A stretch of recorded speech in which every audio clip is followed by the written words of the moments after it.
Hello people, this is DrKobra, and it has been a while since I have casted. The short explanation for that is all the time I used to spend casting, I have now spent watching the GSL, which I love so dearly. And there's just not enough time in the day to play, cast, watch, and live a somewhat normal life. Anyways, I'm going to cast a couple games for y'all here that I played in the Karma King of the Hill. And there's a reason for that. These were actually live streamed and casted by edwardstarcraft, who you can find at just.com/edwardstarcraft, and I'll put a link in the bottom bar for that. And he did a great job doing the live cast and the play-by-play, and I want to thank him for doing that, especially because I'd like to do something like that sometimes, but I don't have the bandwidth to live stream. So thanks to him for doing that. But lately I've been helping a lot of players try to get better at their Protoss. And so I thought I'd just go through a couple of games of mine and try to give you the exact decision making behind everything I do in the game. And yeah, hopefully that'll be able to help some people. So I am going to be focusing mainly on myself in this game. Check his opponent occasionally for just to see what he's up to. And actually, I'm going to turn down the sound because I'm sure that is way too loud for y'all.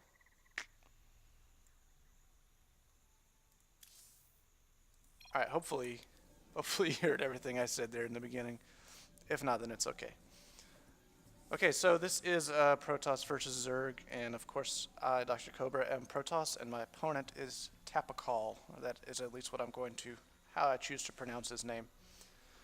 First off, I just want to say my goal for this game was to go for 3 warp gate into an expansion, and then if he spawned close to me, if he had spawned over here, then I was going to plan on trying like a 2 base 6 warp gate timing push, and pretty much just try to kill him off of that. Yeah, kind of all-in-ish a little bit. You cut probes, you don't want 2 fully saturated bases, because you don't need that much to support 6 warp gates. And if he was cross spots, my plan was to go 3 gate into expansion, and follow that up with Colossus up to 6 gates, and then try to get my 3rd over here at the gold while I pressure him some. And anyways, this was the first time that I've played on a live stream in a long time. So I was actually a little bit nervous, and I forgot my first gas, which was a pretty big mistake. But I get it down here before too long. I actually think that's the probe I've selected to put it down. And it really doesn't hurt me too bad in the long run, so let's continue here. Yep, there goes down the gas. And nothing really exciting happens for a little bit. He comes and scouts me. I still haven't found him. I chose not to use the flowers trick. I don't know, just to be fair. They should fix that bug. In case you don't know what I'm talking about, on this map, where if you see most spawning locations, there's some flowers, like flowers here, flowers there, flowers right there. Oh wait, no, those aren't flowers. There's some flowers, there's some flowers. But if you look at where the Zerg spawns, even before you have sight of their base, there's no flowers where the creep is. So anyways, chose not to use that trick because that would be cheap. So I saw he went for the 15 hatch, and then it looks like he's going for speed, so I'm not scared too much of like an early attack. He did steal my gas. Usually for this build that doesn't matter much, but since I got my gas late, then it's going to put me behind in gas a little bit, and I'm going to have to get out an extra stalker instead of sentry early, which I like. So there's my cybernetics core. Of course, I do this type of wall in and use a zealot right there. Instead of, if you use a pylon at your wall, you're just way more susceptible to like an early game baneling bust, which you don't want to get baneling busted. So I am going to keep this zealot up at the front and hold position, not even have him worry about this, just to prevent some sort of zergling run by. I'm going to get the stalker out and use the stalker to shoot down this. So minerals are building up just a little bit, and so I'm going to throw down my 2nd and 3rd gates pretty close to on time. And I'm keeping this guy up here just to spot anything coming out of his base, because there's actually nowhere he can come out without me spotting him. There goes my stalker going to work on that extractor pretty quickly. Constantly building probes, constantly trying to not supply block myself. Doing a good job of that so far. I've been chrono boosting out warp gate tech just because I almost don't see any reason not to. And I made sure to put my other buildings, except for this pylon, which doesn't really matter, outside of the range of his extractor.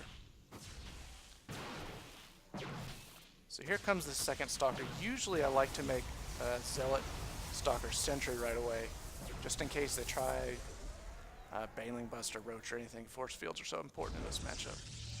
These finish, and I'm just going to wait the extra couple seconds it takes to get the warp gate tech done. So I did lose this probe earlier. I wasn't paying quite enough attention, and these Zerglings got him. I know he's got control of both the towers, but that's okay.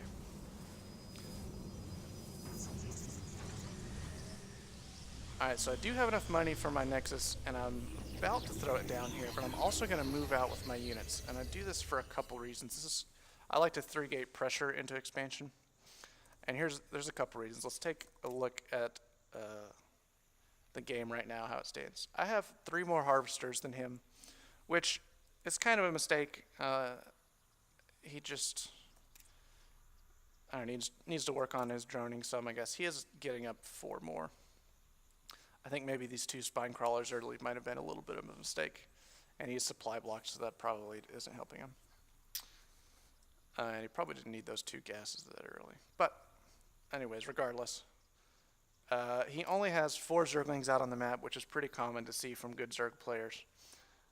So I'm going to pressure right here. And this is designed to do a couple things, is to make him build anything except drones, make him use up his larva. And I've got to be really careful with this pressure. If I do get caught and all these units get killed, then I'm done for. Pretty much I'm just infinitely far behind at that point. So I'm going to be really careful, but watch how this happens. I come out here, and I figure he probably had a guy at this watchtower, so I clear out that watchtower. And I just started my Nexus and put another pylon down. And I'm going to come out here and clean out this watchtower. So that watchtower is clear, and I'm going to poke over here just to make sure he hasn't started a third, which I wouldn't have expected him to. Now I'm going to head home. Now I haven't taken any damage at all, and all he did was lose 1 Zergling and take a couple shots on the other. And look at what he's done. He's spent 8 larvae on Zerglings right now to retaliate. So that's 8 drones he could have had because I wasn't going to attack him, but he didn't know for sure. I could have been trying an attack, and if he doesn't make the Zerglings, then I can just go kill him. So now he's 8 drones behind what he could be. So that's the point of that little pressure. And it's easy to do as long as you don't overcommit and get killed. And something pretty much I'd advise everyone does. And I warped in more units at home in case he tried some sort of run by.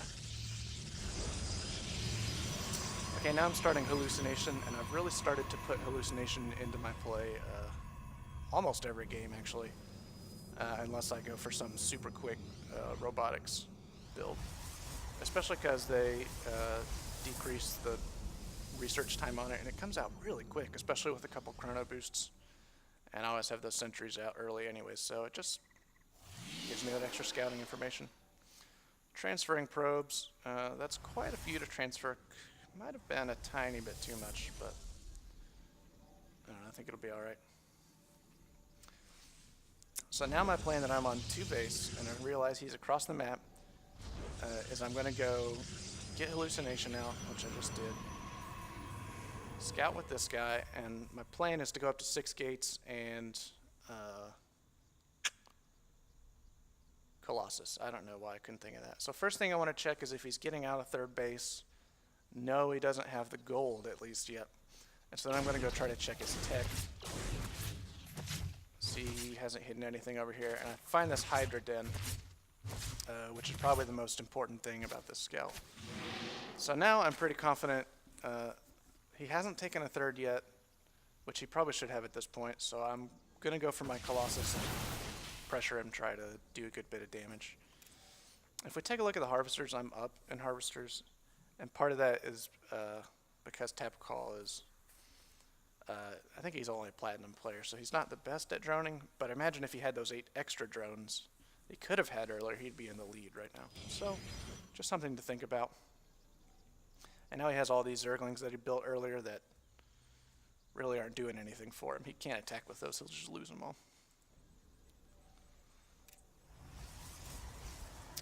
So in a second here, yeah, I'm going to add on extra warp gates.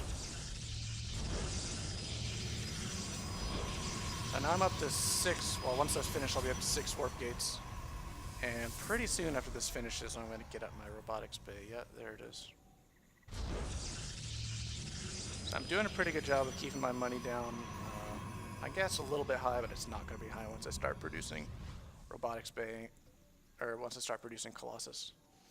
I don't think it's good to go all in off of 2 base with Colossus just because they play such a huge part in your army. I'm going to pause just a second. They play such a huge part in your army that if you lose them, you just can't really replenish enough off of 2 base, and you're probably going to lose. So that's why, even though I'm starting them Colossus, I'm thinking about taking my 3rd base, and I'm going out to take out these rocks so I can get it down. And I think 3 base Colossus is just way more viable than 2 base Colossus. Although a lot of times you can win with 2 base Colossus. Okay, so here is one of the finer points that can be missed, but this is a big mistake by me. I'm going to come take out this destructible rocks. But this Zergling who's at the watchtower can see me come around here. I knew that, actually. So watch what I do. I come around to take this out, and then I think, a second. Yeah, I think, oh crap, if he's at the watchtower, he can see me. So I go in, snipe him at the watchtower. Now look, he had actually a really good response. He saw my units were out of my base. So all those Zerglings he built earlier, and some he's built since, he's going to send them straight up into my base and do a ton of damage. Okay, a couple more things wrong with this. If I had gone out straight to the watchtower and killed him, he probably would have thought I was moving out for some sort of pressure and wouldn't have got aggressive. But since he saw me go over here first, then he thinks it's fine to counterattack, and that's actually a great idea. A couple other things I could have done is send half of my guys to kill the rocks. The rocks don't fight back. You don't need all that many units. Or left a sentry right here, or maybe block this in. Of course, then my natural would still be really vulnerable. So really good move by Tapocol right here.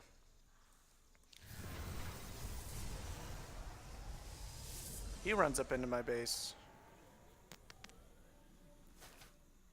And we'll take a look at the harvesters. I'm at 51. I'm trying to run away, but actually he did a great job of trapping me. I'm warping in some units, have to bring everything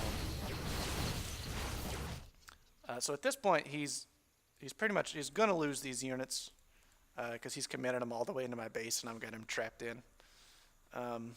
So might as well try to do as much damage as you can. So he makes a mistake here in that he just move commands and he doesn't attack command. It really wouldn't have made much difference, I don't think. I would have set force fields around here to try to keep those stalkers alive as best I could.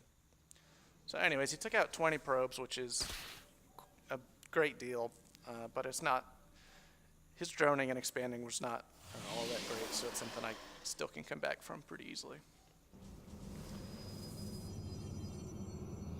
Alright, so now that I made that one big mistake, I'm going to get smarter and only send a couple units, to finish off the rocks. We'll fast forward a little bit. Also, I did get an observer out when I was scouting, so I did see that he is going for his rocks, and I saw his army composition, which was still at this point Zergling Hydra, so I'm still feeling confident.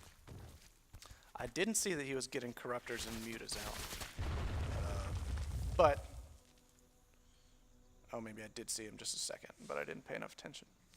Okay, so I saw he was taking a 3rd base, and I saw this was all the army I saw. I checked up here, if you noticed. This is all the army I saw, and I kind of compared it. I thought for a second and realized I killed like at least 30, if not more, Zerglings over here. And my first Colossus just popped out. Yep, and I've got another one on the way. Thermal Lance getting close. +1, not done, and not even close. But I'm going to be chrono boosting that out to try to get it done. And I'm about to expand. I haven't started it yet, but I'm about to expand over here.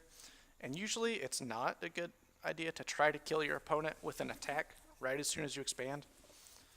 But when I saw his army, I was just like, well, there's no way he's going to be able to stop me. I'm farther ahead than I thought I was. I'm just going to attack. So he is kind of coming over here with these mutas to harass, but once he's already seen my army coming out with his watchtowers. And he's like, oh crap, I gotta run those home. So he's throwing up the third hatch, so he's down 30 minerals, or 300 minerals, although I don't think it mattered, because I don't think he had enough larvae at this point to keep up with his money. So I make a little bit of a mistake in, I waited for reinforcements, which wasn't a mistake, but I waited where he could see me, so that gives him time to reinforce too. And so I'm gonna move up here to attack. He thinks to try to move all of his units up to the high ground to try to get an advantage. But I have the Colossus, which lets me spot, and even if it dies, I can hallucinate something to let me spot up there.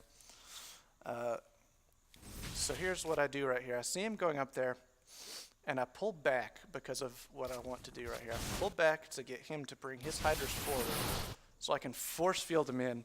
So now he has nowhere to retreat up here. All these units are going to die.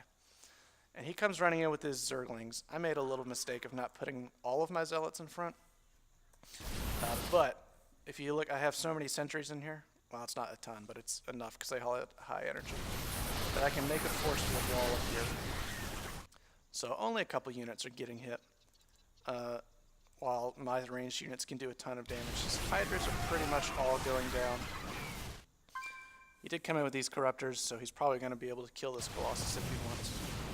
But it really doesn't matter at this point. My army was too big in the first place, and then now with those force fields on the low ground and high ground, my army is way, way, way too big. Force field up here just in case there's any reinforcements coming. And at this point, I'm confident that I'm going to be able to kill this hatchery. He runs his drones to the third, which is a pretty good idea. I missed that force field a little bit, so I can use an extra one. I'm reinforcing, got a Colossus and a bunch. I got a bunch more Stalkers because he had mutas. I didn't want to get caught without an anti-air.